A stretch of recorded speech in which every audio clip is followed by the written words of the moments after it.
Pendant que d'autres enfants jouent dans les jardins ou lisent des histoires avant de dormir, Mathis et Léo construisent des parcours d'obstacles dans la boue, guidés non par un parent, mais par Jordan Hébert, une femme calme au passé militaire et au cœur plein de détermination. Leur père, Étienne Collet, milliardaire plongé dans le silence depuis la mort de sa femme, croyait avoir tout vu, jusqu'au jour où il rentra chez lui et découvrit quelque chose qu'il n'avait jamais imaginé. De l'ordre, des rires, et ses fils lui rendant les honneurs avec des mains couvertes de boue et une médaille faite main portant l'inscription « Équipe Collet ». Ce qui se passait dans ce jardin n'était pas simplement une question de discipline. C'était le début de quelque chose de plus profond. Restez avec nous pour découvrir comment l'amour, la structure et une femme intrépide peuvent reconstruire une famille brisée depuis ses fondations. Étienne Collet s'arrêta au moment où son pied toucha le bord de la terrasse. Ses clés toujours serrées dans sa main, la poitrine montant et descendant à un rythme accéléré, non par l'effort, mais par l'incrédulité. Ce qui autrefois était un jardin impeccablement entretenu, la vision de calme et de symétrie de sa défunte épouse, semblait désormais un terrain d'entraînement militaire, conçu par quelqu'un qui ne craignait pas un peu de chaos ou de boue. Les murs en verre de la villa moderne encadraient ce chaos comme une œuvre d'art. Des cordes tendues entre des poteaux, des pneus à moitié enterrés dans la boue, une palissade en bois branlante, mais fière, dressée près de la clôture arrière. Au centre de tout cela, 2 tornades de 5 ans. Ses fils, Mathis et Léo, étaient en plein mouvement, glissant, grimpant, rampant. Mais ils ne criaient pas, ils ne se disputaient pas, ils ne lançaient pas d'objets et ne faisaient pas de crise. Au contraire, ils riaient, se relayaient. Ses yeux se posèrent sur elle. Jordan Hébert, la nouvelle employée. Grande, posée, ses boucles brunes soigneusement attachées avec la précision militaire. Sa posture était droite, mais pas rigide. Elle ne criait pas. Elle pointait, hochait la tête et comptait à voix haute avec une certitude rythmique et calme. 3, 2, 1, Léo, vas-y. Mathis se rangea sans protester. Étienne cligna des yeux, incrédule. Était-ce un piège? La voix de Jordan n'était pas autoritaire dans le sens traditionnel. Elle ne tonnait pas, ne mordait pas, mais elle avait du poids, une cadence délibérée qui captivait les garçons, comme un battement musical. Leur petit cœur sauvage n'avait jamais appris à suivre, jusqu'à maintenant. Mathis passa sous un filet de corde, émergeant avec un sourire dépourvu de malice, uniquement de la fierté. Léo, habituellement hésitant devant la nouveauté, s'arrêta un instant devant la palissade en bois. Mais au lieu de faire une crise ou de feindre la fatigue, il jeta un coup d'œil par-dessus son épaule vers Jordan. Elle hocha la tête, puis regarda Mathis. Le jumeau aîné, de 4 minutes, comme il aimait le rappeler, tendit instinctivement ses mains jointes pour lui donner un coup de pouce. Léo grimpa, pas parfaitement. Il glissa à mi-chemin et avala un peu de boue, mais au lieu du cri qu'Étienne attendait, Léo cracha, rit et recommença. La coopération était fluide, non encadrée, mais clairement enseignée. Étienne s'appuya contre le cadre de la porte, confus, impressionné, et à sa propre irritation, profondément curieux. Qui était cette femme et qu'avait-elle fait de ses enfants? Près des cônes installés le long de la clôture, Jordan les fit s'aligner pour des sprints. « Votre mission, dit-elle d'une voix égale, est de toucher l'arbre, faire le tour du pneu et revenir en courant. » Elle fit une pause, inclinant légèrement la tête, réfléchissant. Il faut alterner qui commence à chaque tour. Mathis fronça les sourcils. Léo semblait nerveux. Jordan attendit simplement. « À toi de commencer, Léo, » dit Mathis. Pas de plainte, pas de grognement. Le changement ressemblait à des loups, apprenant soudainement à valser.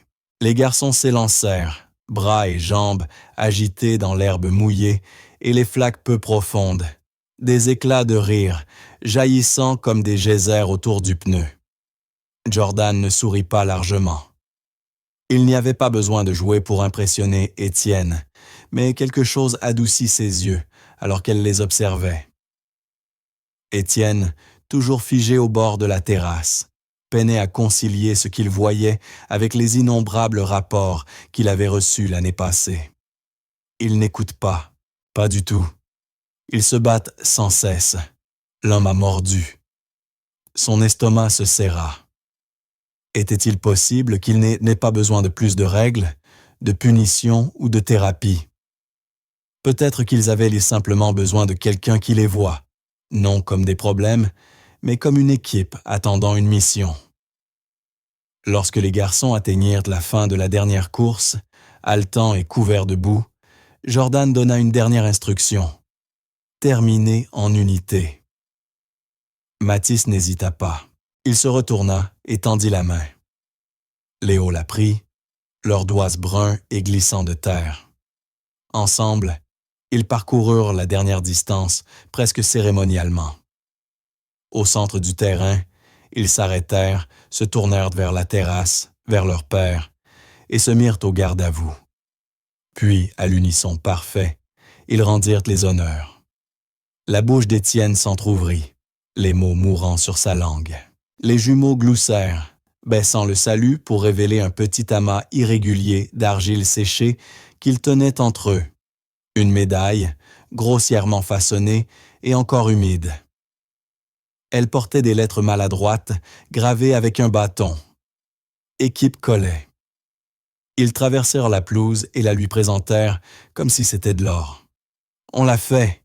s'exclama Mathis, radieux. « Ensemble !» ajouta Léo. Étienne la prit dans sa main, ressentant le poids non pas de l'objet, mais de l'intention.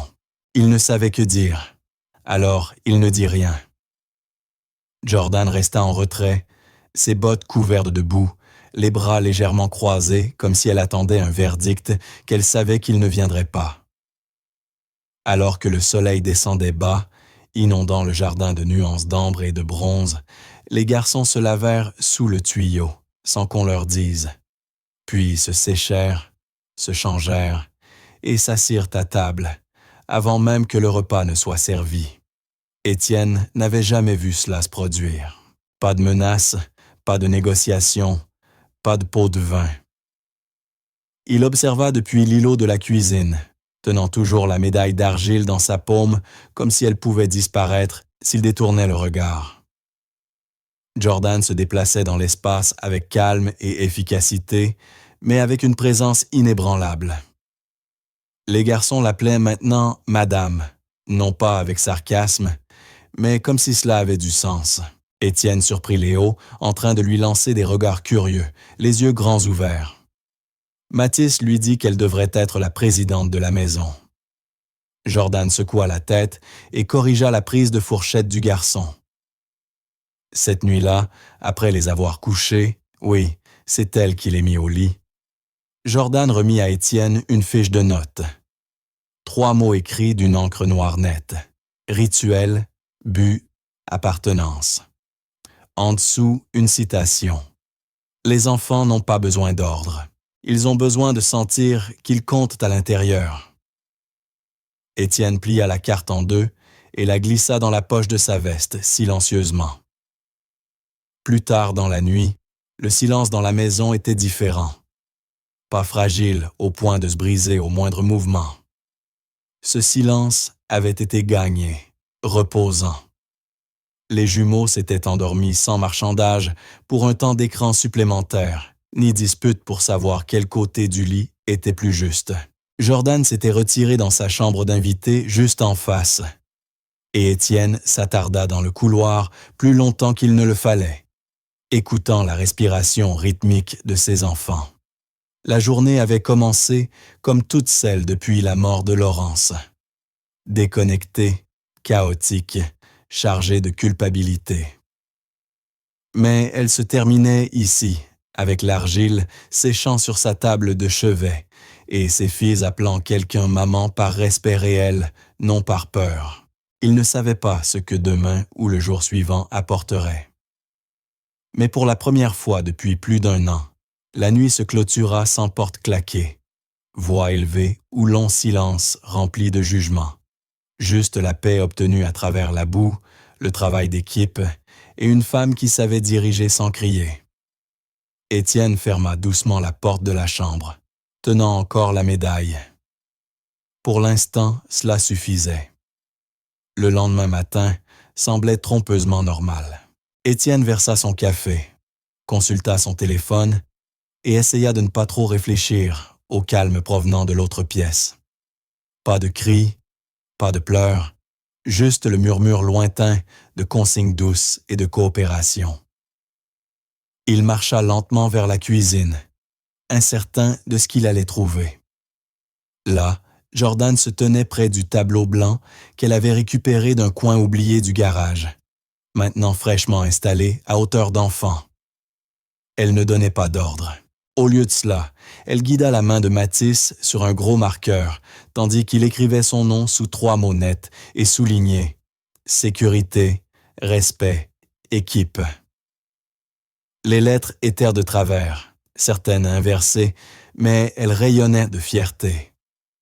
Léo regardait attentivement, attendant son tour. Jordan lui tendit un marqueur de couleurs différentes, sans qu'il le demande. Il copia son nom sous celui de son frère, la langue tirée de concentration.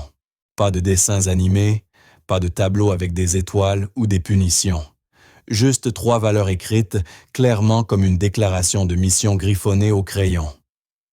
Étienne se tenait appuyé contre l'arcade de la cuisine, silencieux et incertain. Habitué au commandement dans son bureau, à être l'homme vers qui tout le monde se tourne, il se sentait ici étranger et étrangement reconnaissant. Ce n'était pas du babysitting, c'était quelque chose de plus proche d'une formation au leadership pour enfants de 5 ans. Jordan se tourna vers les garçons. « Très bien, soldat, » dit-elle doucement mais fermement. « Vos missions aujourd'hui. Chaussures près de la porte, mains lavées avant le petit déjeuner, et tour à tour pour choisir l'histoire ce soir. » Compris? Mathis leva un petit poing et sourit. « Oui, madame. » Léo salua, imitant son frère. Jordan sourit sans s'adoucir. Elle tendit à chacun une petite bande de ruban coloré, attachée en simple bracelet, comme un badge improvisé. « Un signe attribué pour l'initiative, » dit-elle. « Voyons qui en gagne le plus d'ici le coucher du soleil. » Les garçons s'élancèrent, laissant derrière eux un léger sillage de rire. Étienne avança, les sourcils levés. « Des rubans ?» demanda-t-il.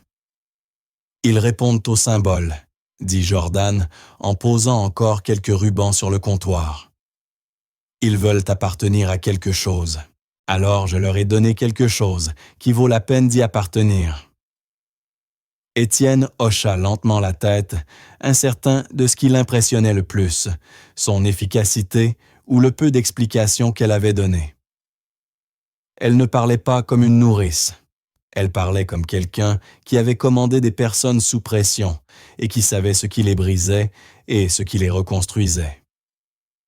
Étienne se surprit à vouloir lui demander où elle avait appris tout cela, mais s'arrêta.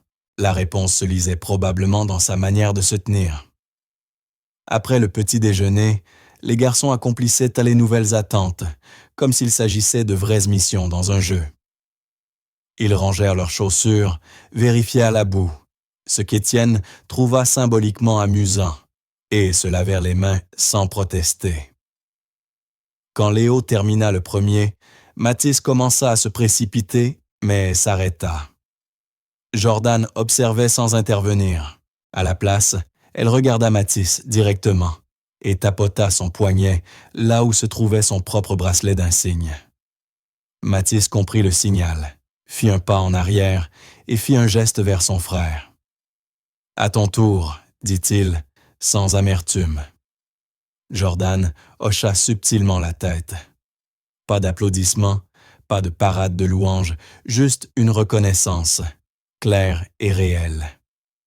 Étienne sentit quelque chose bouger dans sa poitrine, une légère douleur de mémoire. Laurence suppliait autrefois pour ce type de coopération. « Ils n'ont pas besoin de plus de choses, Étienne, » lui disait-elle. « Ils ont besoin de rythme. » À l'époque, il avait hoché la tête, distrait, pensant qu'elle parlait d'un emploi du temps. Mais en les regardant maintenant, il comprit que cela n'avait jamais été une question de temps. Il s'agissait de flux, de rituels, de buts. Jordan n'imposait pas des règles. Elle instaurait l'ordre de l'intérieur vers l'extérieur, une sorte d'architecture invisible que personne ne pouvait construire avec des tableaux ou des conférences, seulement avec présence, patience et motif. Plus tard cet après-midi-là, Étienne retourna dans la cuisine et trouva Jordan agenouillé près de Mathis, qui venait de renverser un verre d'eau sur le sol. Instinctivement, Étienne se raidit, s'attendant à la crise qu'il savait inévitable. Mathis ne gérait pas bien le désordre, ni physique, ni émotionnel. Mais au lieu de fondre en larmes, Mathis s'accroupit, cligna des yeux une fois et tendit la main pour attraper un chiffon que Jordan lui remit silencieusement. Pas de mots, pas de drame, juste l'action. Jordan posa brièvement une main sur son épaule. « Bon travail, soldat », murmura-t-elle. Le garçon ne leva même pas les yeux. Il était trop concentré à essuyer en petits cercles. Étienne observa l'échange dans un silence stupéfait. Cette phrase « Bon travail, soldat » s'enfonça dans sa poitrine comme quelque chose de précieux qu'il ne voulait pas perdre. Il ne savait pas pourquoi cela le touchait si profondément, mais il savait que c'était le cas. Ce n'était pas la louange, c'était la manière dont elle venait, sans négociation. L'hypothèse que l'enfant était déjà capable, déjà responsable, et qu'il fallait simplement le traiter comme tel. Étienne se tenait dans l'encadrement de la porte, le café oublié à la main, se sentant comme quelqu'un qui observe un animal rare dans la nature. Mathis se leva, regarda Jordan et attendit. « Mission accomplie ?» demanda-t-il. Elle hocha brièvement la tête, satisfaite. Affirmatif. Au dîner, le tableau dans la cuisine contenait plus que des noms et des valeurs. Sous équipe, Jordan avait écrit « Journal des opérations ». À côté, 3 lignes dans l'écriture tremblante de Mathis. Chaussures faites, mains lavées, eau renversée, nettoyée. Léo avait ajouté des dessins, des bonhommes bâtons, des flèches, un cercle avec des étoiles autour. Ce n'était pas de l'art, c'était de la propriété, de la responsabilité. Étienne était assis à l'îlot de la cuisine, lisant distraitement un email, faisant semblant de ne pas regarder, mais il observait tout. Jordan ne rôdait pas. Elle ne gronde pas. Elle donnait des instructions et s'éloignait, confiante qu'il reviendrait à elle. Et il le faisait encore et encore. Les jumeaux traitaient la journée comme une mission, non comme un jeu, mais comme un état d'esprit. Et Jordan veillait à ce que chaque tâche accomplie rapporte son insigne. Quand Léo hésita à se brosser les dents, ce qui le faisait souvent pleurer, Jordan lui tendit simplement un ruban et murmura « Courage ». Il mordit à sa lèvre, hocha la tête, puis monta à l'étage sans se plaindre. Étienne ne dit pas un mot. Il mémorisa simplement l'instant, comme déplacer un fichier vers un dossier dont il ignorait l'existence. « Courage pour les petites choses », pensa-t-il. C'est le manuel qu'elle écrit. Et d'une certaine façon, tout le monde le lisait déjà. Après que les jumeaux eurent été couchés et que le doux bruit de leurs petites jambes se soit enfin tu, Étienne se retrouva à nouveau dans la cuisine, regardant le tableau blanc. Il passa ses doigts légèrement sur les mots, s'attardant sur respect plus longtemps que sur les autres. Puis ses yeux tombèrent sur les noms de travers en dessous. Jordan arriva du couloir, essuyant ses mains sur un chiffon. Elle ne parla pas tout de suite, puis dit doucement Il n'y a rien de mal avec les règles, monsieur Collet. Mais des règles sans rythme. Ce n'est que du bruit. Étienne tourna la tête, un demi-sourire aux lèvres. « Alors, comment dois-je appeler cela ?» demanda-t-il en désignant le tableau. « Un manuel de terrain. » « Écrit sur mesure, révision continue prévue, » répondit-elle, les yeux chaleureux. Il rit doucement, puis retourna vers le tableau, absorbant sa simplicité. 3 mots, 2 noms. Un système qui avait du sens, non seulement dans sa tête, mais dans son cœur.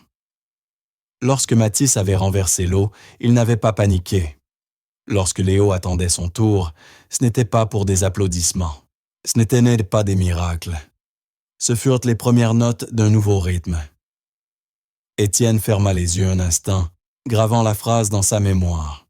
« Bon travail, soldat. » Il la sauvegarda comme un fichier trop important pour être égaré. La photo restait intacte au sommet du piano, comme depuis plus d'1 an.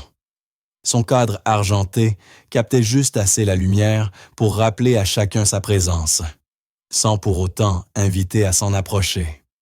Le visage de Laurence fixait l'extérieur, figé dans un éclat de rire capturé à l'instant précis. Étienne passait devant tous les jours sans s'arrêter, sans y prêter attention, comme si la photo était devenue partie intégrante du mobilier, quelque chose qui appartenait à l'architecture de la maison, mais pas aux vies qui s'y déroulaient. Les jumeaux ne s'en approchaient jamais. Ils avaient vu ce qui arrivait quand quelqu'un essayait. L'expression de leur père se durcissait, sa voix s'aiguisait et il disait des choses comme « pas maintenant » ou « va jouer ailleurs ». Alors la photo demeurait, fantôme sacré et silencieux au-dessus des touches, observant. Mais cet après-midi-là, sous la pluie qui tapotait doucement contre les fenêtres, quelque chose changea.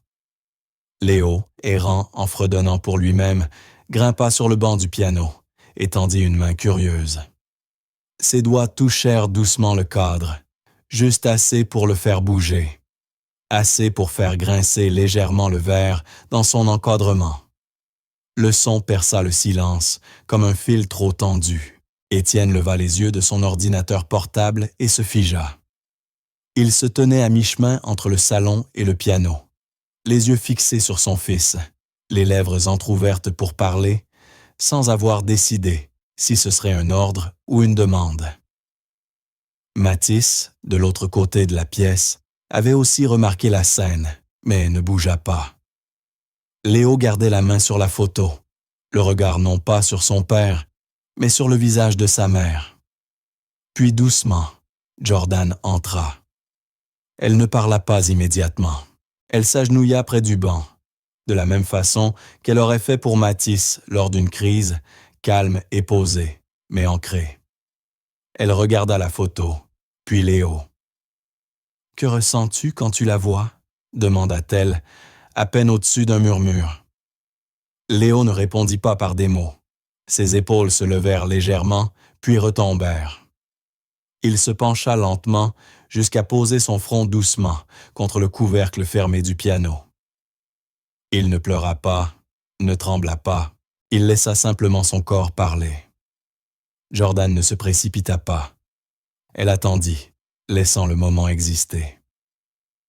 Étienne fit un demi-pas en avant, puis s'arrêta. Il n'était pas prêt à entrer dans cet espace. Pas encore. Jordan glissa sa main dans sa poche arrière et en sortit un chiffon propre. Silencieusement, presque cérémonialement, elle essuya la fine couche de poussière qui commençait à se déposer sur le cadre. « Est-ce que ça irait si on faisait quelque chose ?» demanda Jordan, sa voix toujours basse, toujours précautionneuse. Léo tourna légèrement la tête. « Comme quoi ?» demanda Matisse depuis le couloir, avançant doucement. « Une étiquette mission ?» répondit-elle en se relevant lentement, pour aller avec sa photo. Quelque chose que vous créez, quelque chose qui lui montre que vous êtes toujours son équipe. Elle se dirigea vers le tiroir de la cuisine et en sortit des cartes, des marqueurs et du ruban adhésif. Pas de cérémonie, pas d'excès d'art plastique, Juste du matériel accessible et pratique. Léo descendit du banc et la suivit. Mathis traînait derrière. Elle ne les poussa pas. Au lieu de cela, elle commença à écrire un mot dans le coin d'une carte. « Maman ». Elle glissa la carte vers eux. Vous pouvez la décorer, colorier, ajouter un autocollant si vous voulez. Puis nous la collerons à l'arrière du cadre. Ce n'est pas une règle. C'est juste quelque chose que nous pouvons faire ensemble. Les garçons se regardèrent. Mathis prit un marqueur vert. Léo ajouta un petit cœur. Quand ils eurent dû terminer, la carte était de travers, désordonnée et vraie. Jordan les ramena au piano. Elle retourna la photo avec précaution, révélant le dos vierge, et colla doucement la carte. Ce n'était pas un sanctuaire. C'était un signe. Étienne resta immobile tout le temps, observant, sans intervenir. La tension se formait dans sa mâchoire. Quelque chose dans le mot « maman », écrit de la main de son fils, transperçait sa garde. Ce n'était pas qu'il ne voulait pas qu'ils se souviennent d'elle. C'était qu'il ne savait pas comment les laisser faire. Il n'avait pas pleuré devant eux. Il n'avait pas prononcé le nom de Laurence à voix haute depuis des mois. Pour eux, elle était le fantôme au-dessus du piano. Pour lui, elle était un chapitre qu'il refusait de relire. Mais voir Jordan les laisser toucher cet espace, les y inviter, non pas avec des sermons ou des leçons, mais avec un rituel doux, fit naître quelque chose en lui. Pas une libération, pas encore, mais les premiers signes d'un adoucissement. Jordan ne se retourna pas vers lui. Elle n'en avait pas besoin. Elle avait fait ce qui devait être fait. Elle avait transformé quelque chose d'interdit en quelque chose de partagé. Lorsque les garçons s'éloignèrent, elle resta agenouillée près du piano, ni nettoyant, ni arrangeant quoi que ce soit, simplement assise dans la présence de la mémoire, sans craindre ce qu'elle faisait remonter. Étienne voulait la remercier, mais les mots semblaient trop fragiles dans sa gorge, trop liés à tout ce qu'il n'avait jamais dit auparavant. Alors il resta là, silencieux et brut, laissant le moment l'envahir comme quelque chose de sacré. Plus tard dans la soirée, Étienne repassa devant le piano, cette fois exprès. Personne autour. La maison était calme, dans cette immobilité profonde qu'il redoutait autrefois. La photo était toujours en place, mais maintenant légèrement inclinée, comme fière. Il la prit, doigt hésitant. Il la retourna doucement, révélant la carte « Maman », écrite en vers par Mathis, avec un petit cœur irrégulier de Léo à côté. Il y avait des traces là où de petits doigts avaient appuyé trop fort, un autocollant en forme de petite foudre mal placée. Ce n'était pas parfait, mais c'était honnête. Il remit le cadre à l'endroit et laissa sa main s'attarder sur le bord. Pour la première fois depuis plus d'1 an, il ne ressentit pas le besoin de fuir son visage. Il regarda simplement. Les yeux de Laurence, encore brillants sur la photographie, semblaient le rencontrer sans reproche, juste par présence, comme elle s'asseyait dans la pièce autrefois, sans parler, simplement pour faire partie du moment. Il avala difficilement, cligna des yeux, puis éteignit la lumière, et quitta la pièce sans se retirer comme il en avait l'habitude. Le deuil n'avait pas disparu, mais il avait été nommé, identifié, placé là où il appartenait, aux côtés des vivants, pas contre eux. Jordan le vit faire. Elle n'en avait pas eu l'intention, mais depuis le couloir, elle capta l'instant. Étienne, s'attardant près du piano, effleurant le cadre de la main. Elle ne parla pas. Elle ne lui fit pas savoir qu'elle avait vu, mais dans sa manière calme et observatrice, elle nota ce moment, non comme une victoire, mais comme un changement, un adoucissement dans une maison qui s'était jusqu'alors blindée de silence et de discipline. Les garçons, maintenant couchés, avaient déjà accepté la nouvelle normalité. Pour eux, la carte au dos de la photo n'était ni étrange ni lourde. Elle leur appartenait.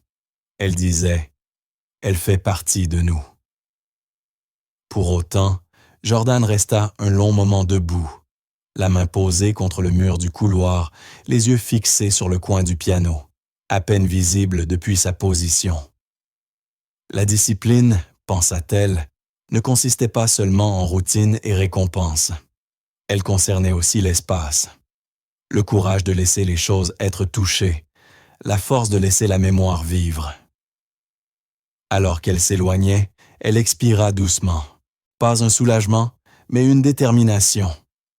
Il restait tant de travail à faire, tant de guérison à accomplir. Mais ce jour-là, un coin interdit était devenu un hôtel partagé, et le fantôme du piano avait enfin trouvé sa place dans le rythme de la maison. Mathis n'aimait pas attendre. La patience, pour lui, était un mur sans fenêtre, et il la traversait souvent avec du bruit, des mains ou une énergie brute. Léo, en revanche, n'aimait pas être observé. La pression d'un projecteur, réel ou imaginé, rendait ses petites mains maladroites et ses mots rétrécissaient. Jordan l'avait remarqué dès leur 3e jour ensemble. Elle ne commenta pas, n'analysa pas à voix haute. Elle apporta simplement 2 objets dans le salon un matin. Un sablier haut avec du sable ambré et un minuteur en plastique à 6 € d'un magasin discount. Elle les posa doucement sur le sol, à côté d'un tapis de blocs multicolores. « Ceci, dit-elle, c'est l'horloge de l'équipe. Elle ne vous indique pas l'heure. Elle indique à qui appartient le temps. » Mathis fronça les sourcils. « On fait les tours à tour de rôle, » expliqua-t-elle. « Quand le sable s'écoule, tu attends. Quand le bip retentit, c'est ton tour. L'un attend en respirant, l'autre agit avec courage. » Compris? Léo sembla hésiter. Mais Mathis, intrigué par le sable, hocha la tête. Le jeu était simple. Empiler certaines formes selon un modèle, passer l'horloge, recommencer. Et si ça tombait, Jordan sourit et haussa les épaules. Tu recules juste d'un pas, c'est tout. Personne ne perd. Au début, c'était le chaos déguisé en jeu. Mathis demandait constamment quand ce serait son tour, se tenant trop près. Léo hésitait chaque fois que le minuteur clignotait, incertain si le bip signifiait pression ou permission. Mais Jordan resta ancrée, ne les pressa jamais, ne prit jamais le contrôle.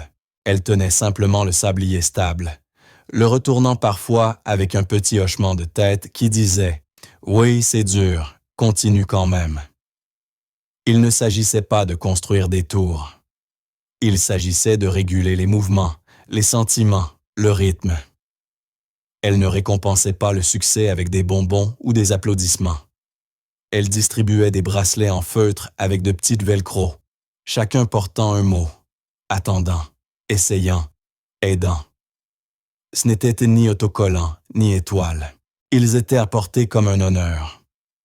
Mathis commença à porter le sien, même pendant les repas. « Ne le mets pas dans la soupe », prévint doucement Étienne en passant à côté de la table. Mais son ton était doux, presque amusé. Léo, qui abandonnait souvent après le premier bloc tombé, recommença tranquillement avec réflexion. Étienne observait tout cela depuis sa place à la table de la cuisine, essayant de finir une présentation pour des investisseurs, son ordinateur portable ouvert, mais ses yeux dérivant plus souvent vers le salon que vers l'écran. Cet après-midi-là, alors que le minuteur bipait et que Léo ramassait le bloc bleu triangulaire, la pièce désignée par Jordan comme le bloc chef, ses mains tremblaient légèrement.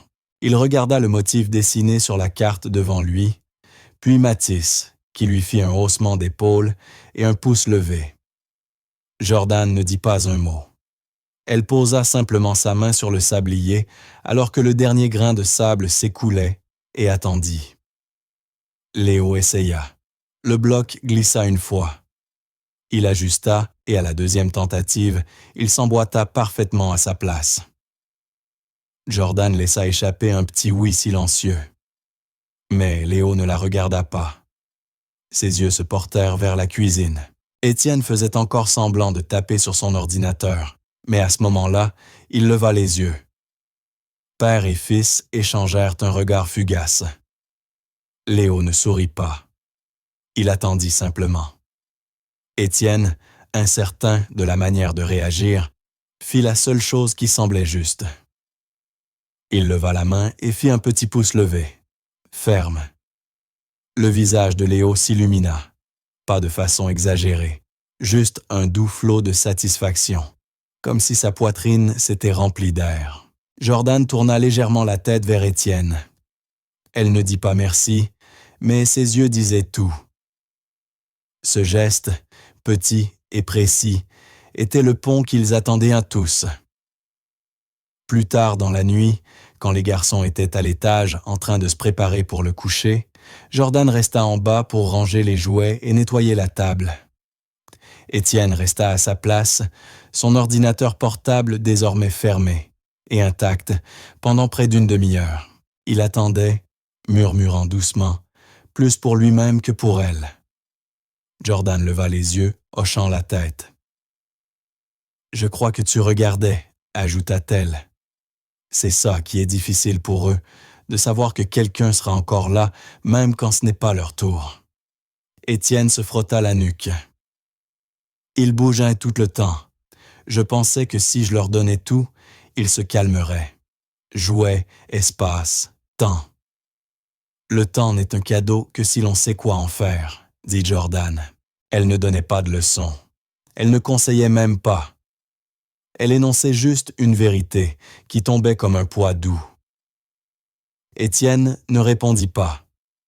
Il se leva, se dirigea vers son bureau à domicile et referma la porte. Non pas pour fuir, mais pour réfléchir. Il y avait quelque chose dans cette journée qui avait fait éclore quelque chose. Pas seulement chez les garçons, mais en lui. Il n'avait pas été sollicité pour performer. Il n'avait pas été jugé. Il avait simplement été invité à être témoin. Et cela avait changé quelque chose. Pas bruyamment, mais indéniablement. Dans le silence de son bureau, Étienne ouvrit une note vide dans son bloc-notes numérique. D'ordinaire, il l'utilisait pour faire des checklists, rappeler des appels, suivre des chiffres, programmer des réunions. Mais cette fois, ses doigts flottèrent un long moment avant de taper. Ce n'était pas une tâche. Ce n'était pas une citation. Ce n'était même pas une phrase complète. Il écrivit « Attendre ensemble, c'est aussi aimer ». Il fixa ces mots un moment, puis fit quelque chose qu'il faisait rarement, avec des notes non liées au profit ou aux échéances. Il cliqua sur « Enregistrer ». Pas de titre, pas de dossier, juste enregistré. Il ne l'effaça pas 5 minutes plus tard, comme il le faisait habituellement pour ses réflexions personnelles. Il la laissa là, ferma l'application et monta à l'étage. Jordan, passant avec du linge dans les bras, remarqua quelque chose dans sa posture. Moins d'urgence, plus de calme. Elle ne fit aucun commentaire. Elle n'en avait pas besoin. Ils apprenaient maintenant à avancer dans le même courant, chacun à son rythme. Et dans ce même bureau, plus tard dans la nuit, l'écho du minuteur jouet qui bipait résonnait encore dans la mémoire d'Étienne. Non pas comme une distraction, mais comme une sorte de mélodie. Il réalisa combien il était étrange qu'un objet si simple, si mécanique, puisse sembler si profond. Mais c'était ainsi maintenant. Rien de bruyant, rien de forcé. Les outils que Jordan avait introduits dans leur vie ne brillaient pas, ne pépiaient pas et n'exigeaient pas l'attention. Ils donnaient simplement une structure à ce qui avait toujours semblé chaotique. Et plus encore, ils donnaient un langage à ce qu'ils n'avaient jamais su exprimer à ses fils. Qu'ils avaient de la valeur même quand ils ne gagnaient pas, qu'ils étaient vus même quand ils ne réussissaient pas, que le temps n'était pas seulement un compte à rebours vers la réussite. C'était de l'espace. Espace pour essayer, espace pour attendre, espace pour être aimé. Quoi qu'il en soit, lorsqu'il retourna à la table pour éteindre la lumière, le minuteur, désormais silencieux, resta en place. Il ne le bougea pas. Il le laissa là, comme un rappel, non pas de ce qui avait été accompli, mais de ce qui avait commencé. Le samedi matin, alors qu'Étienne préparait sa deuxième tasse de café et que les garçons faisaient courir leurs petites voitures en bois dans le couloir, Jordan appela depuis la porte arrière, comme pour lancer l'appel. « Équipe Collet, opération médaille, heure de départ maintenant. » Sa voix n'était pas forte, mais elle avait cette cadence que les garçons reconnaissaient maintenant, à la fois ludique, à la fois officielle, entièrement magnétique. Ils lâchèrent leur petite voiture en plein milieu du couloir et coururent pieds nus dans le jardin arrière, où elle avait étalé une bâche, un seau d'argile humide, 2 rouleaux à pâtisserie et quelques outils émoussés pour sculpter. « Aujourd'hui, nous allons fabriquer des médailles de mission », dit Jordan en s'agenouillant pour être à leur hauteur. « Une pour chacun de vous. Et pas n'importe quelle médaille. Elle porte des mots. Un mot que vous choisissez, un mot qui dit au monde qui vous devenez. » Mathis cligna des yeux, intrigué. Léo se mordit à la lèvre. « N'importe quel mot ?» demanda Mathis. « N'importe quel mot ?» répéta Léo. Jordan hocha la tête. Après un moment de silence feutré, Mathis dit « Courage ». Léo jeta un coup d'œil à son frère avant de chuchoter « Calme ». Le visage de Jordan se radoucit. « Parfait. Vous porterez ces médailles non seulement sur votre poitrine, mais aussi dans vos choix. » Puis elle ajouta « Alors, mettons-nous les mains dans la terre. » Et c'est ce qu'ils firent. Les garçons plongèrent leurs mains dans l'argile, comme s'ils découvraient une nouvelle planète. Elle collait à leurs bras et à leurs coudes, s'infiltrait entre les doigts et séchait en plaques craquelées et poussiéreuses sur leurs genoux. Jordan ne les pressa pas, ne corrigea pas le désordre. Elle travaillait à leur côté comme une coéquipière. Pas au-dessus, pas en charge, simplement là. Elle leur montra comment presser l'argile dans des formes rondes, comment utiliser la pointe d'une gomme pour imprimer les lettres. Quand Léo eut du mal avec la courbe du C dans « Calme », Mathis fit doucement tourner la pièce pour lui. « Et c'est comme ça », dit-il. Jordan n'interrompit pas. Elle s'assit en arrière et observa le moment passé entre eux comme un courant, silencieux, fort, honnête. Pendant que l'argile séchait sous le soleil croissant de la région, Jordan commença à leur raconter sa première année en formation militaire de base. Comment son sergent disait que le courage ne consiste pas à être le premier à bouger, mais à continuer d'avancer quand la peur tente de vous figer les pieds. « Je tremblais dans mes bottes, admit-elle, mais je continuais à marcher. C'est ainsi que j'ai mérité ma première barre. » Les garçons écoutaient sans cligner des yeux. Les histoires qu'ils apprenaient n'étaient pas que des mots, c'étaient des outils. Étienne observait depuis la terrasse supérieure de la maison, les bras croisés, essayant de faire semblant de ne pas être aussi investi qu'il l'était réellement. Il était sorti, pensant prendre un appel, mais s'était arrêté au son de la voix de Jordan qui montait par la porte coulissante ouverte. Quelque chose dans son ton, stable, pratique, toujours teinté de révérence silencieuse, rendait impossible de partir. Il se pencha sur la rambarde, plissant les yeux pour observer ses fils façonner l'argile avec de minuscules doigts déterminés. Jordan entre eux comme une encre maintenant le moment en place. Elle leur enseignait quelque chose qu'aucune école, aucune application, aucun tuteur coûteux ne pourrait jamais reproduire. Ce n'était pas juste un projet d'artisanat, c'était un travail d'identité, c'était un rituel. Mathis s'essuya le front, étalant de l'argile sur sa joue comme une peinture de guerre. Léo gloussa quand son propre métal collait au sommet et qu'il fallut le décoller doucement. Pour la première fois depuis longtemps, Étienne ne ressentit pas l'impulsion d'intervenir ou de rediriger. Il observa simplement. Et lorsque Jordan leva brièvement les yeux et croisa les siens, elle ne sourit pas, ne fit pas signe. Elle hocha la tête, un signal silencieux qui disait « Ils s'en sortent très bien ». Lorsque les médailles séchaient au soleil de l'après-midi, Jordan les posa sur une vieille plaque à pâtisserie et donna à chaque garçon une serviette humide pour s'essuyer les bras et les jambes. Mais ils ne le firent pas complètement. Ils semblaient fiers de la boue, comme si c'était la preuve que quelque chose de réel s'était passé. Pendant qu'ils attendaient, elle leur donna à chacun un petit morceau de ficelle à passer dans le métal, une fois qu'il serait suffisamment dur. Puis, tranquillement, elle prit un crayon et retourna les médailles. À l'intérieur, là où seuls les garçons sauraient regarder, elle inscrivit 3 initiales, E, M, L, Étienne, Mathis, Léo. « Ce ne sont pas seulement vos médailles, dit-elle, ce sont vos rappels de mission.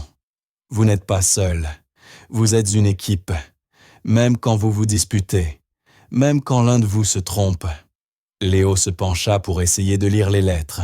« Pourquoi la lettre de papa ?» demanda Mathis. Jordan sourit. « Parce qu'il fait partie de tout ça. » Même s'il n'était pas là, dans la terre, aucun des garçons ne répondit. Mais le silence avait du poids. Ils comprenaient plus qu'ils ne le laissaient paraître. Parfois, l'amour n'est pas bruyant. Il s'écrit à l'intérieur des choses, là où on peut le garder proche. Cette nuit-là, quand Étienne les coucha, quelque chose dans la pièce semblait différent. Pas mis en scène, pas sentimental, juste plus chaleureux, comme si l'air portait la mémoire de la boue et des rires. Les garçons serraient leurs médailles comme s'il s'agissait de peluches, enfilant leurs doigts dans les boucles de ficelle, pas encore prêts à les accrocher ou à les laisser partir. « Papa, » dit Mathis, alors qu'Étienne tirait les couvertures, « tu crois qu'être courageux veut dire ne pas pleurer ?» Étienne fit une pause. La question n'était pas mince. « Je pense que ça veut dire pleurer et continuer à se montrer le lendemain, » répondit Étienne. Léo hocha la tête comme si cela avait réglé quelque chose qu'il n'avait même pas demandé. Puis Mathis le serra dans ses bras, les 2 bras fermes et confiants, et Léo fit de même. Étienne les enlaça tous les 2. Leurs mains étaient plus chaudes que d'habitude, pas seulement physiquement, mais dans l'esprit, comme si quelque chose s'était activé en eux. Fierté, place, puissance. Et pour une fois, Étienne ne ressentit pas la peur de briser l'instant en les tenant trop longtemps. Il resta simplement à respirer, simplement à être le leur. Plus tard, dans le couloir, alors qu'Étienne passait près de Jordan qui se dirigeait vers la chambre d'invités, ils ne dirent pas grand-chose, juste un regard partagé. Elle remarqua la petite tache d'argile sur sa chemise, laissée par le câlin des garçons. Lui remarqua la courbe de fatigue sous ses yeux et la satisfaction qui s'y superposait. Il hocha la tête. « Merci, » dit-il. « Rien que ça, » répondit-elle en hochant la tête. « Ils l'ont mérité. » Et sur ce, chacun partit de son côté. Pas de cérémonie, pas de sentimentalisme. Mais dans ce clôture silencieuse de la journée, quelque chose de durable avait été posé, une sorte de sceau. Les médailles sécheraient complètement pendant la nuit. Les initiales se durciraient pour devenir permanentes, et dans cette maison, 2 garçons dormaient avec des noms sur leur poitrine et du feu dans leur cœur, façonné par la boue et la mission.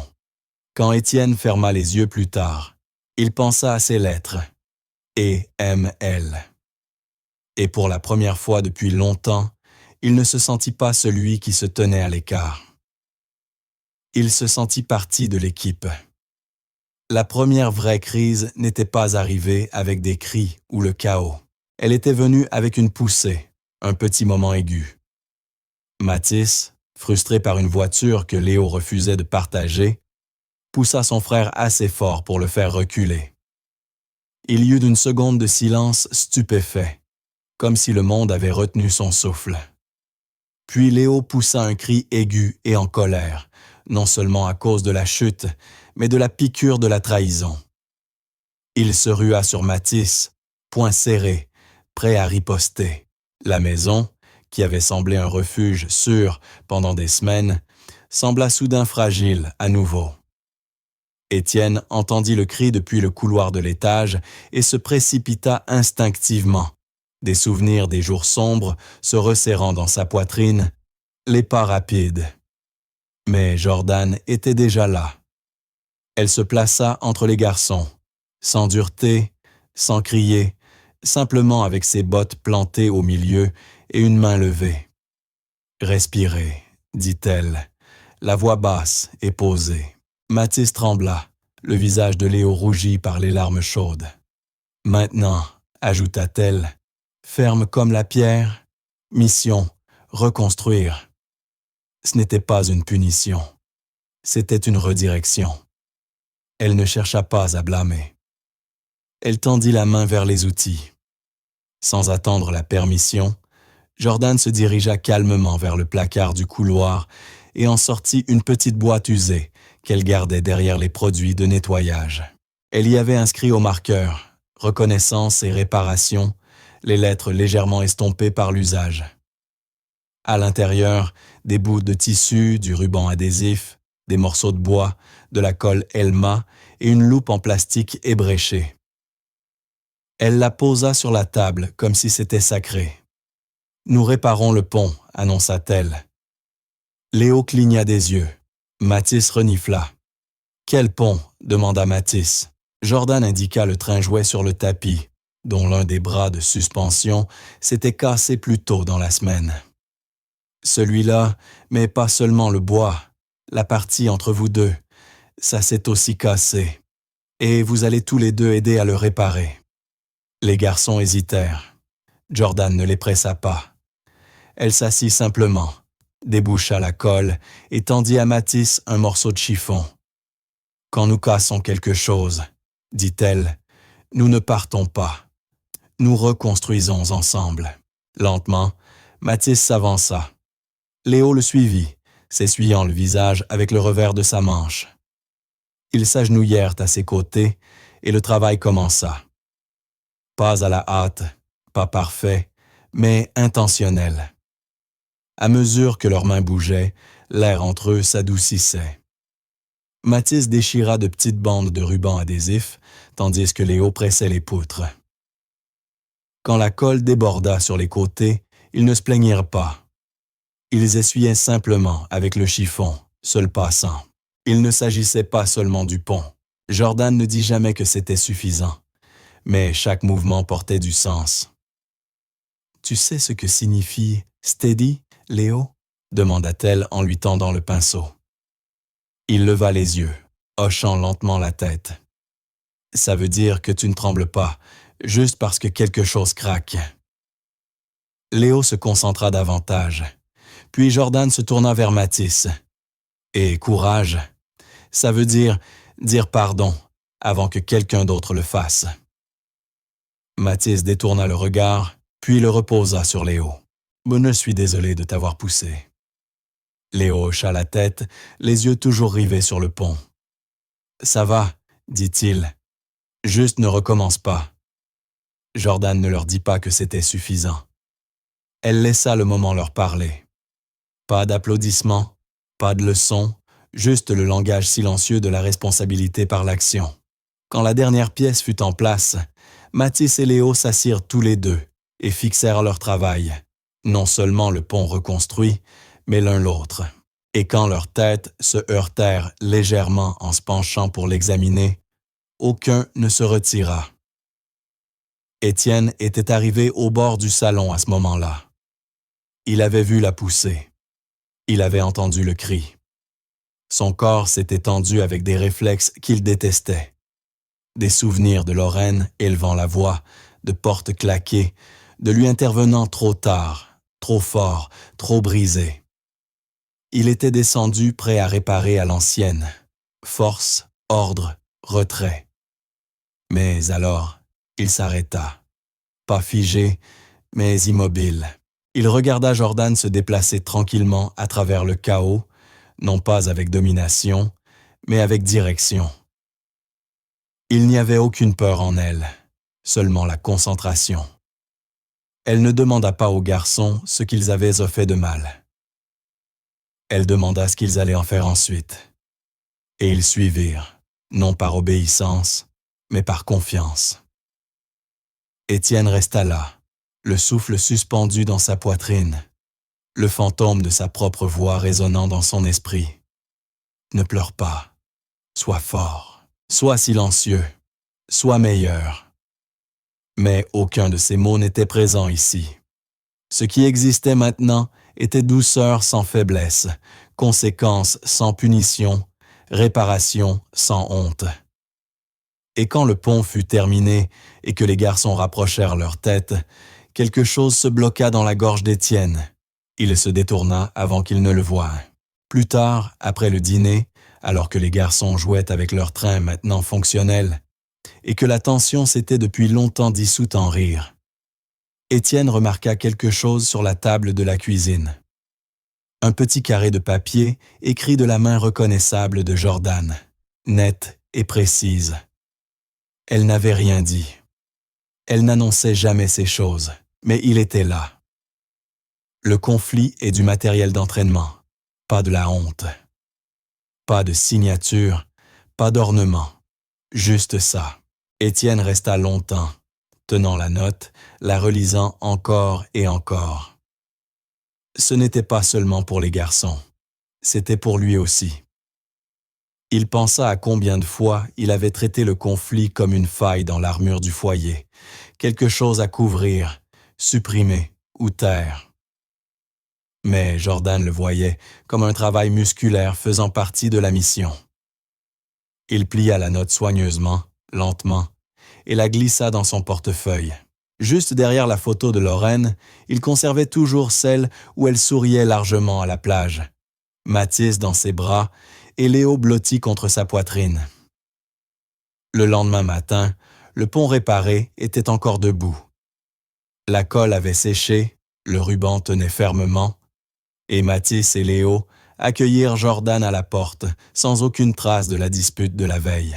Juste des sourires, des médailles qui balançaient autour de leur cou, et une nouvelle blague intérieure sur la patrouille du ruban de mission. Rien n'était parfait, mais rien n'avait besoin de l'être. Et c'était la percée. Personne n'avait été brisé. Quelque chose avait fissuré, oui, mais les morceaux avaient été ramassés, nettoyés et remis ensemble, pas cachés. Étienne les observait depuis l'îlot de la cuisine, tandis qu'il riait pendant le petit déjeuner, sentant comme s'il assistait à une alchimie. Une nouvelle chimie construite à partir de moments qui autrefois auraient signifié cri ou silence. Maintenant, cela signifiait travail d'équipe. Il ouvrit son portefeuille pour vérifier à nouveau la note.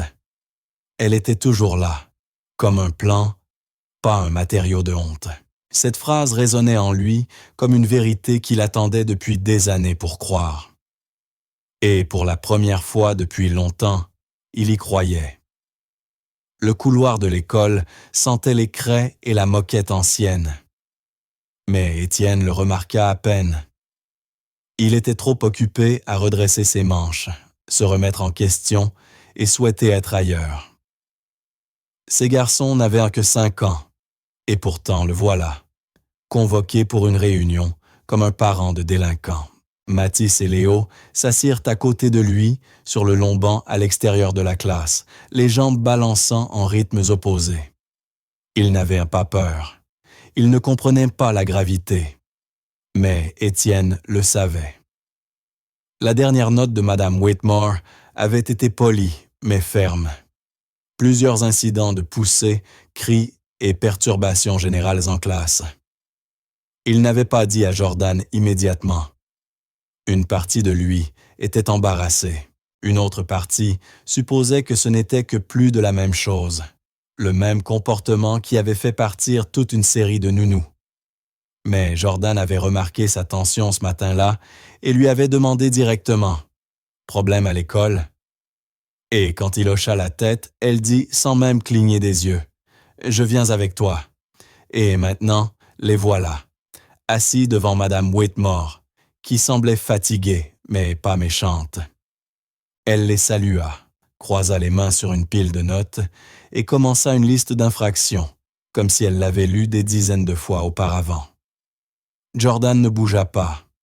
Elle se redressa, hochant lentement la tête, tandis que Madame Whitmore énumérait les comportements. Couper la file, crier pendant la lecture, courir dans les couloirs, et un incident particulièrement frustrant où Mathis avait renversé la tour d'un autre enfant et avait ri. Étienne s'enfonça un peu plus dans sa chaise à chaque mot.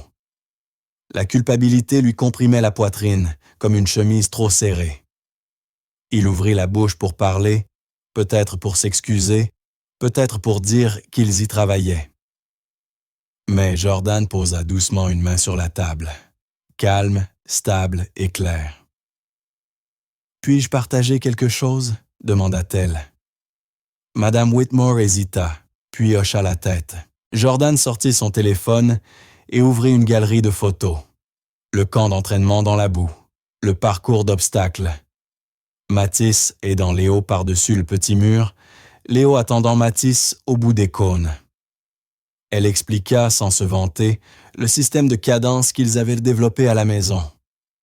Mon tour, ton tour, et comment cela avait déjà changé la dynamique des garçons. Ils ne sont pas parfaits, ajouta-t-elle, mais ils apprennent à attendre leur tour, à patienter, à reconstruire ce qu'ils cassent. À la maison, c'est devenu un rituel.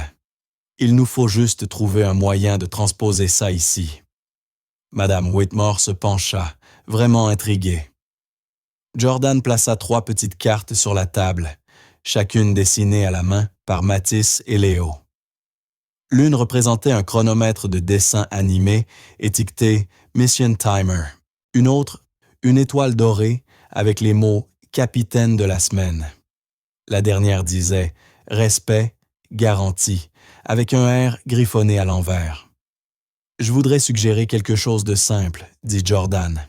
« Nous faisons tourner la fonction de capitaine chaque semaine. Un garçon aide à diriger la ligne, mais dans la mission d'aider ses camarades. Nous utilisons le chronomètre pour prendre des tours pendant les activités, le même langage qu'ils utilisent à la maison. C'est cohérent, prévisible. » Étienne était impressionné, non par le plan, mais par la manière dont Jordan se tenait. Calme, directe, respectueuse. Elle n'excusa jamais le comportement des garçons, mais elle ne les réduisit pas non plus à cela. Elle présenta des solutions, pas des excuses. Un moment de silence suivit. Madame Whitmore regarda les cartes, puis les garçons, qui étaient restés majoritairement silencieux jusqu'ici. « C'est un système créatif, » dit-elle. « Mais la classe est un environnement de groupe. Je peux montrer ?» s'écria Léo, les surprenant tous. Il se leva à côté de sa chaise, regarda son père, puis Madame Whitmore, puis Jordan. « Je peux montrer comment nous attendons. » Sa petite main plongea dans la poche de son jean et en sortit le minuteur en plastique de cuisine qu'ils utilisaient à la maison. Il tourna le cadran. Quand il sonne, je dis « Ton tour ». Il regarda Mathis. « Tu veux le faire avec moi ?» Mathis se leva, hocha la tête et ils se dirigèrent vers le coin de la pièce, comme de petits soldats. Un par un, ils empilaient des livres de l'étagère de lecture. À chaque bip du minuteur, ils changeaient. « Mon tour, ton tour », murmura Léo. « Mon tour, ton tour », répéta Mathis. Jordan ne sourit pas. Elle se contenta de regarder. Madame Whitmore cligna des yeux plusieurs fois, puis se renversa dans sa chaise, bouche bée. Pas de spectacle, pas de drame. Juste 2 garçons faisant ce qu'ils avaient pratiqué. Quand ils eurent terminé, ils retournèrent à leur place. Pas d'applaudissements, mais le silence devint une reconnaissance en soi. Dans le parking ensuite, Étienne attachait les garçons dans leurs sièges auto, tandis que Jordan se tenait près du côté passager, bras croisés, impassible. Étienne rompit le silence le premier.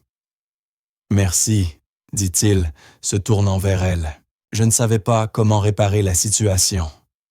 Je pensais que ce serait une autre réunion d'excuses. » Jordan secoua la tête. « Ils n'ont pas besoin que nous les réparions. Donnez-leur juste une structure dans laquelle grandir. » Elle hésita, puis esquissa un léger sourire. « Aujourd'hui, ils ont montré qui ils deviennent. Ça suffit. » Étienne la regarda, vraiment regarda, comme s'il voyait pour la première fois non seulement la femme qui avait dompté son foyer chaotique, mais celle qui avait donné à ses garçons un langage pour être vu. Pourtant, il dit en se frottant la nuque, « Je ne pense pas que nous y serions arrivés sans toi. » Elle haussa légèrement les épaules, modeste. « Vous m'avez fait confiance. C'était la première étape. » Mais ses yeux forts et centrés, brillaient peut-être de fierté, peut-être de soulagement. Quoi qu'il en soit, quelque chose changea dans l'air entre eux. Et pour Jordan, ce fut le moment qui valait plus qu'un simple merci. Car jusqu'à ce jour, elle s'était toujours sentie une solution temporaire dans la vie des autres. Une réparation, une phase, un intermède. Mais les mots d'Étienne n'étaient pas des compliments polis. Ils étaient ancrés, enracinés. Étienne voyait sa méthode non pas comme un accessoire parental, mais comme une partie d'un rythme à long terme qui comptait.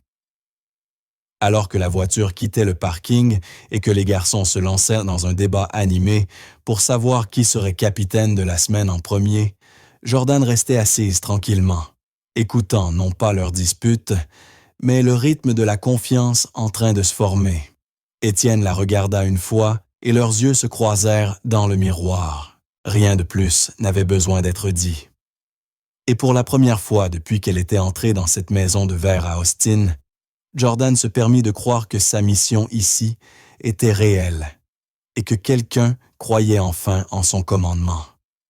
Le dimanche commença avec Mathis secouant le bras de Jordan, déjà habillé, ses baskets légèrement de travers, et une excitation qui vibrionnait dans ses os. « Madame, murmura-t-il avec urgence, pouvons-nous faire une grande mission aujourd'hui, comme une très très grande. » Derrière lui, Léo serrait un petit carnet où il avait dessiné un parcours d'obstacles rempli de bonshommes bâtons, de flèches en zigzag et de flaques de boue exagérées.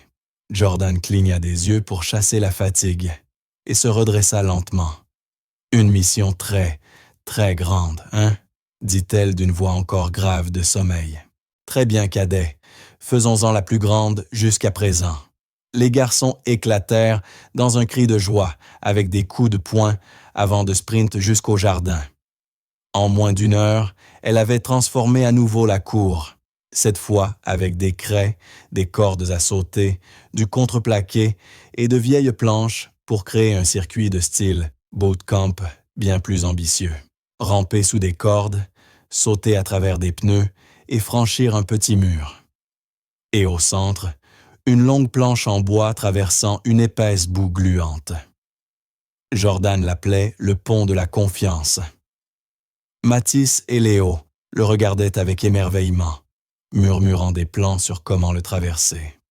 « Cette mission, déclara Jordan, n'exige pas seulement de la force, mais du travail d'équipe, de la patience et du courage. » Elle les salua avec un air de jeu, et ils lui rendirent le salut avec une précision joyeuse. À la mi-matinée, les garçons étaient à la plongée dans le parcours. Ils prenaient tour à tour la tête, comptant à voix haute, chantant « Mon tour, ton tour », comme une chanson qui leur appartenait depuis toujours. Quand l'un trébuchait, l'autre tendait la main. Jordan se tenait près du pont de planche, chronomètre à la main, donnant des instructions calmes et des encouragements. « Concentre-toi sur ton équilibre, Léo. Regarde devant toi, pas en bas, tu peux le faire. » Mathis applaudit lorsque Léo réussit à traverser, poing levé en signe de victoire. Puis vint la vraie surprise. Alors que les jumeaux réinitialisèrent le parcours pour réessayer, Jordan se tourna vers la maison. Étienne les observait depuis la baie vitrée, bras croisés sur une chemise blanche impeccable, le visage impassible. Elle lui fit un petit signe de tête. Pas d'invitation, pas de sourire, pas de pression, juste une reconnaissance. Un moment passa, 2. Puis Mathis le repéra et cria « Papa, à ton tour !» Ce n'était pas un défi, c'était une invitation. Étienne hésita. Pendant un instant, son corps bougea avant que son esprit n'accepte. Il marcha pieds nus sur la terrasse, yeux plissés, scrutant le parcours boueux. « Tu es sûr de toi ?» demanda-t-il, surtout à lui-même. Mais Jordan resta silencieuse, immobile, laissant les voix des garçons remplir l'espace. « Tu dois passer le pont, papa », dit Léo en sautillant sur place. La chemise fut retirée, les manches de son pantalon roulées. Et quand Étienne posa le pied sur la première flaque de boue, la surprise glaciale le fit rire. Trop fort, trop soudain. Un son qu'il n'avait pas entendu de lui-même depuis des mois. Mathis applaudit, Léo cria de joie, et Jordan se contenta de cliquer sur le chronomètre. « Vous êtes chronométré, monsieur Collet », dit-elle avec une sévérité feinte. Il lui rendit son salut et se mit au travail. Il rampa maladroitement sous les cordes, éclaboussant de la boue sur sa poitrine. Les pneus testèrent sa coordination, et le mur l'obligea à s'agripper avec des doigts glissants de terre. Les garçons le suivirent comme de petites ombres, criant des encouragements et mimant chacun de ses mouvements. Puis vint le pont. Étienne hésita au bord. La planche vacilla sous son pied, la boue s'ouvrait sous lui, et puis Mathis, déjà de l'autre côté, tendit la main. « C'est pas grave si tu tombes », dit-il presque en chuchotant. « On tombe tous. » Étienne fixa son fils, poitrine serrée. Il avança. La planche oscilla encore un pas, puis un glissement bruyant, et avec un grognement et un splash, il tomba sur le dos dans la boue. Une seconde de silence. Puis Mathis et Léo éclatèrent de rire, non pas de moquerie, mais quelque chose d'autre. Libération, joie, échec partagé, rendu sacré.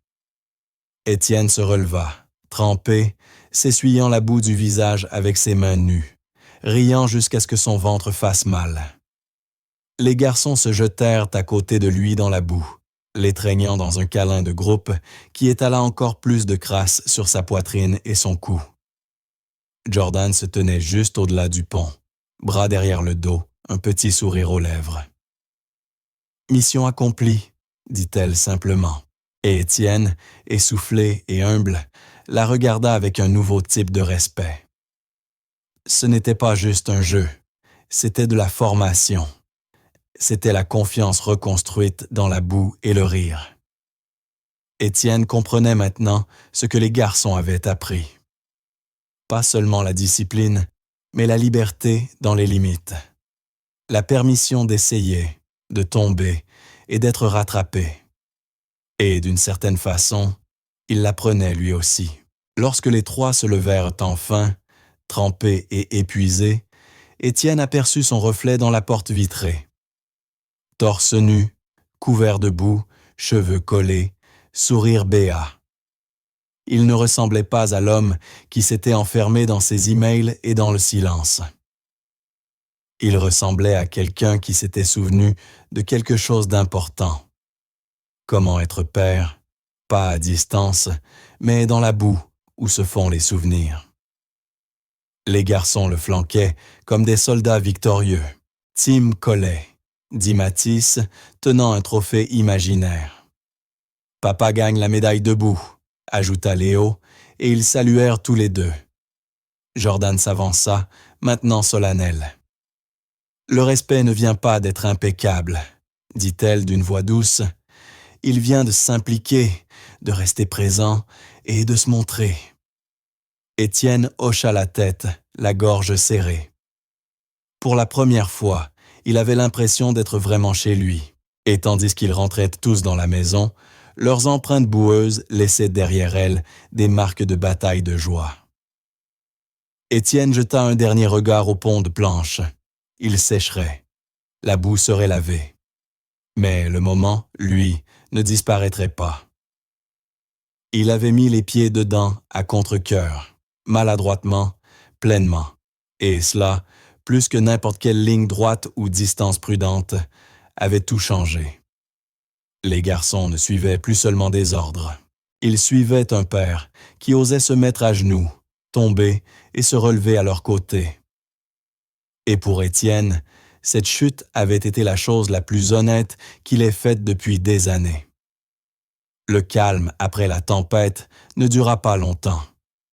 À peine le foyer collait commençait-il à respirer plus librement qu'une cyberattaque majeure frappa l'entreprise d'Étienne, de celle qui exige des journées de 16 heures, des réunions d'urgence du conseil et des conférences de presse tard dans la nuit.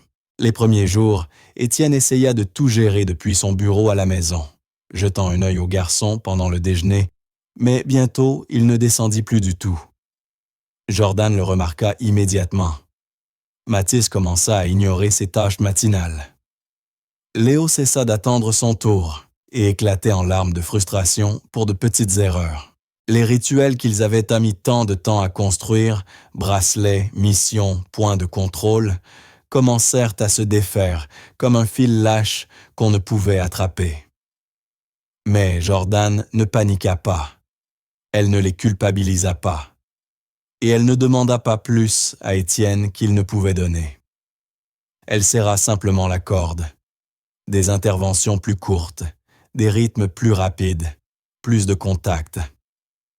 L'ampoulette revint sur la table. « Gardons le rythme ensemble », leur dit-elle, posant doucement sa main sur celle de Mathis qui s'agitait. Elle savait que derrière chaque régression d'un enfant se cachait un message. Quelqu'un d'important manque. Vers vendredi après-midi, les garçons avaient atteint un mur. Chaque jeu se transformait en querelle. Chaque repas était une épreuve. « Vous n'écoutez pas », avait hurlé Léo ce matin-là, lorsque Mathis avait accidentellement renversé une tour de bloc. Au lieu de les punir, Jordan appela à une pause. Elle sortit et commença à installer le matériel en silence, étalant de grands cartons sur la terrasse, posant pinceaux, peinture, ficelles. Elle ne dit rien jusqu'à ce que les garçons sortent, encore boudeurs. « Qu'est-ce qu'on fait ?» demanda Mathis. « Une nouvelle mission », répondit Jordan. Elle trempa un pinceau dans de la peinture rouge. « Vous allez concevoir quelque chose à accrocher au-dessus du porche, » dit-elle. « Quelque chose qui dira à tous ceux qui le voient exactement qui vit ici. » Léo inclina la tête. « Comme nos prénoms ?» Jordan secoua la tête. « Plus grand que ça, le nom de votre équipe. » Mathis cligna des yeux. « Team Collet. » Jordan acquiesça. « Exactement. Mais ce doit être votre version. Vous la peignez. Vous la définissez. » Elle leur donna chacun un pinceau et recula, les laissant prendre le contrôle. Mathis s'assit en tailleur devant le panneau, mâchonnant le bout de son pinceau tout en réfléchissant. Léo peignait lentement au début, des traits bleus et de petits cercles comme des planètes en orbite autour de quelque chose de plus grand. Puis Mathis trempa son pinceau et commença à écrire. Il prononça chaque lettre à voix haute, comme s'il lançait un sort. C-O-L-L-E-T. Léo leva les yeux et se joignit à lui. Et si on mettait des étoiles autour? Seulement si elles sont dorées, répondit Mathis. Jordan ne dit rien. Elle regardait simplement, les bras croisés doucement. Après une demi-heure, le panneau était vivant. Des taches, des amas de peinture, des lignes tordues, mais d'une certaine manière audacieuses, comme un drapeau levé sur un champ de bataille. En haut, centré, figurait le nom « Collet », lettres irrégulières mais puissantes. Ils percèrent des trous au coin et y passèrent une ficelle. Jordan grimpa sur la chaise du porche et les aida à l'accrocher. Il se balança légèrement dans la brise de fin d'après-midi. Mathis recula d'un pas, main sur le front comme un éclaireur. « Ça a l'air officiel, » dit-il. « Ça a l'air à sa place, » ajouta Jordan. « Il y a notre nom dessus, » sourit Léo. La fierté sur leur visage fit naître quelque chose de serré dans sa poitrine. Quelques minutes plus tard, une voiture tourna dans l'allée. Étienne n'avait presque pas dormi depuis 3 jours, cheveux en désordre, cravate lâche, yeux vitreux. Il resta un long moment derrière le volant, avant même d'éteindre le contact. Depuis le porche, les garçons ne le voyaient pas. Ils nettoyèrent les pinceaux, se chamaillant gentiment pour savoir quelle étoile brillait le plus. Jordan le remarqua à travers le pare-brise. Elle ne fit aucun geste, ne bougea pas. Étienne fixa le porche, la bannière, la peinture, l'orthographe irrégulière, mais délibérée de son nom de famille, les 2 petits personnages en dessous. Il porta une main à son visage, mais il était trop tard. Ses épaules tremblèrent, sa respiration se bloqua, et l'épuisement éclata en sanglots silencieux derrière la sécurité du pare-brise. Ce n'était pas le stress ou le manque de sommeil. C'était la réalisation qu'en son absence, quelque chose avait tenu. Les rituels, le nom, l'équipe. Lorsqu'Étienne sortit enfin de la voiture, il marcha droit vers le porche, sans essuyer les larmes sur son visage. Les garçons coururent vers lui, s'attendant peut-être à un sourire fatigué ou à un câlin rapide. Au lieu de cela, il se mit à genoux sur les 2 genoux et les serra dans une étreinte unique qui les prit par surprise. Il les tint plus longtemps que d'habitude, bras serrés autour de leur petit corps. Puis il se redressa et regarda Jordan, toujours sur le porche, attendant en silence, tenant une serviette parsemée de peinture. Il y avait quelque chose de brut dans son expression. « J'ai trop manqué, » dit-il, la voix brisée. « J'ai cligné des yeux et ils sont devenus quelqu'un que je n'ai pas aidé à construire. » Jordan ne répondit pas. Elle s'avança simplement et lui tendit la serviette, qu'il prit sans résistance. « Ils ne construisaient pas seuls, » dit-elle doucement. « Mais ils continuent de construire. C'est ça qui compte. » Il hocha la tête, yeux dans les siens. « Merci, » murmura-t-il, la voix éraillée. « Tim Collet, tu te souviens ?» répondit-elle. Cette nuit-là, après que les garçons eurent dormi et que la maison se soit plongée dans un calme rare et paisible, Étienne passa de nouveau sur le porche, la bannière toujours accrochée, le nom captant juste assez de lumière de la lampe du porche. Il s'arrêta dessous, levant les yeux. Il y avait quelque chose de sacré dans l'irrégularité des lettres, dans l'effort mis à épeler ce mot lettre par lettre. Ce n'était plus seulement un nom.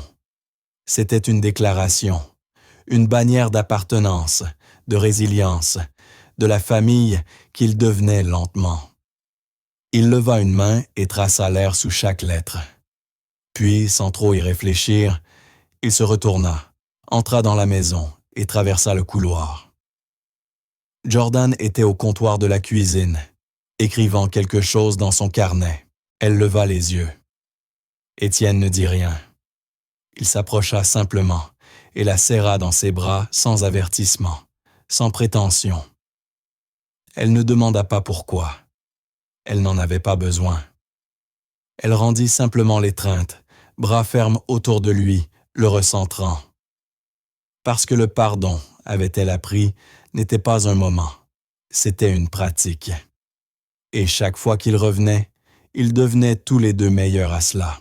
Le matin du 6e anniversaire, des garçons ne commença pas avec des ballons ou des cornes de fête. Il n'y avait ni château gonflable, ni magicien, ni thème imprimé sur des assiettes en papier. À la place, il y avait des guirlandes de rubans attachées du portail à l'arrière-cour. Et dessus, clippées comme des drapeaux sur un navire, des photos. Jordan, avec sa présence stable et son sens du timing inébranlable, ne l'appelait pas une fête, mais la grande marche. Elle rassembla Mathis et Léo près du portail, déjà excités et curieux, et leur remit la première carte. Votre mission, faites chaque étape ensemble, et à chaque arrêt, accomplissez ce qui est écrit. Faites ce que ça dit. Compris? Les garçons hochèrent la tête solennellement, comme s'ils allaient parachuter en territoire ennemi, et non marcher dans leur propre arrière-cour. Étienne, observant depuis le porche, sentit un nœud monter dans sa gorge. Ce n'était pas un spectacle, c'était sacré. Il y avait quelque chose dans le rituel qui demandait révérence et surtout mémoire. Au premier arrêt, sous une photo du camp de boue, les garçons devaient nommer quelque chose dont ils étaient fiers. Mathis, regardant son frère, répondit le premier. « Je n'ai pas pleuré quand je suis tombé du mur. » Léo, hésitant, regarda Jordan. Elle hocha la tête, attendant. « J'ai aidé Mathis quand il avait peur. »« Ça mérite une médaille, » dit-elle. Ils passèrent à la carte suivante. À côté d'une photo du pont cassé qu'ils avaient de réparer ensemble, la consigne était de remercier quelqu'un. Sans hésiter, les deux garçons se tournèrent vers Jordan. « Merci de nous aider à réparer les choses, » dit Léo. « Même les choses à l'intérieur de nous, » ajouta Mathis. Jordan cligna des yeux, un instant troublé, puis leur fit un salut discret. Les garçons lui rendirent son salut. Au troisième arrêt, sous une photo de leur réunion à l'école, ils devinrent promettre une chose qu'ils pourraient accomplir dans l'année à venir.